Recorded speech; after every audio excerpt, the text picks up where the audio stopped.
Hey guys, how y'all doing? I'm here to give you guys a recap on the new episode of Boku no Hero Academia 3rd season, which is on episode 2, or you can call it My Hero Academia 3. Now, this episode here was actually pretty cool, not too bad, although it's really simple to recap some certain parts here and there, but if anything else, let's go.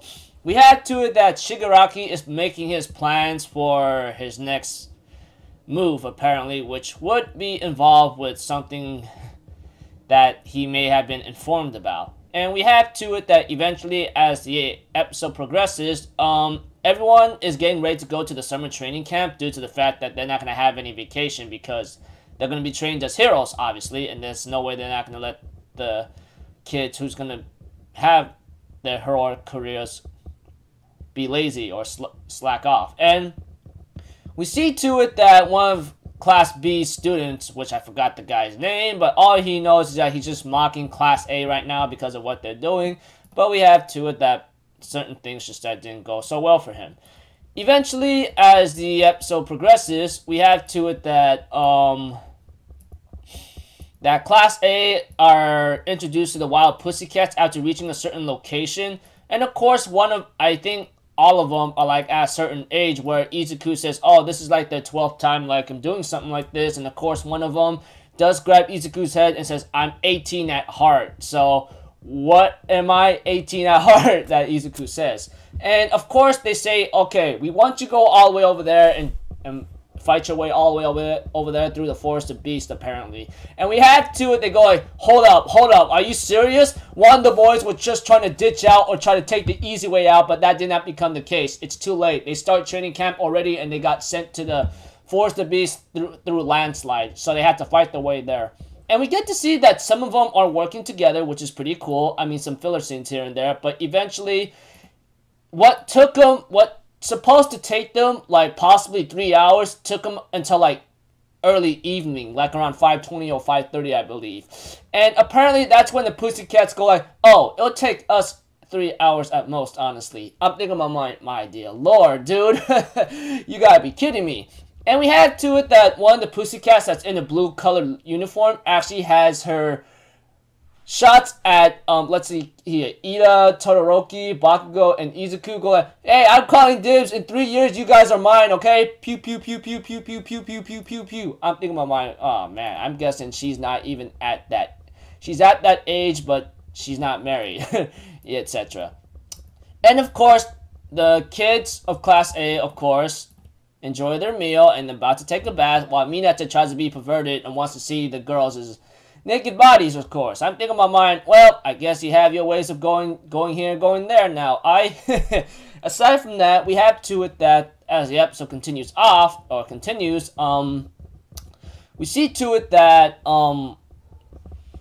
there's a boy named Kota, apparently, and the way how he was introduced, apparently, he seems to have a negative view about heroes. I mean, when Izuku tried to greet him, he got punched in the balls, and later on, when he saw the kids training, he goes like, this is all pointless, man. What the hell are you guys even doing, you know? And we have to it that also, eventually, Kota does stop Minato from being a little perverted. And then, of course, when he took a look at the girls' bodies, he ends up fainting and falling down, but Izuku saved him. Izuku realizes that Kota has a really negative view about heroes, which we get an explanation by one of his relatives by saying, you see here, he had parents that were heroes, and they died on the line of duty, protecting an innocent life or something. And we have to it that Izuku did not realize that, and he could not say anything as usual. Even right now, they even tell Izuku that there's a lot of people in society that has a negative view about heroes here and there. I'm thinking in my mind, damn, dude. I guess like they're really serious about a couple things here and there when it comes to like the outlook on heroes. And of course, when it comes to 5:30 in the morning, which all the students had to wake up, they end up having to maybe test out how much they improved, which say that Eraserhead, of course, or Eraser Sensei, ends up telling Bakugo, okay, throw this ball, see how much you improved. Bakugo throws a ball and he realizes that it's not as much as he wants it to be, etc., you know? And we have to it that he says, you guys may have improved your technical skills along with your mentality, but you haven't improved your quirk at all. So what we're going to do in this camp is make sure you make improvements on your quirk. you're gonna go through such hell that you're gonna wish you're gonna die. So try not to die. So I'm thinking about my, oh my lord, man. Pretty hilarious. Eventually, after the there's a post-credit scene there's a post-credit scene in this episode apparently, and it shows that certain villains named Dabi, Tomura, or Togata, I forgot that girl's name, but all I know is she's a crazy, somewhat of a psycho, that's for sure, along with these other guys getting ready to make their next move. Of course, Dabi, on the other hand, has a little negative view on Shigaraki because that guy attacked him, etc. So I will say this episode's pretty cool, although I think they did cut out some scenes that might supposed to show up apparently, but I will talk about that if they don't if they don't put it into adaptation. I mean, it's not a big deal. I think it was important to maybe include those scenes because of what's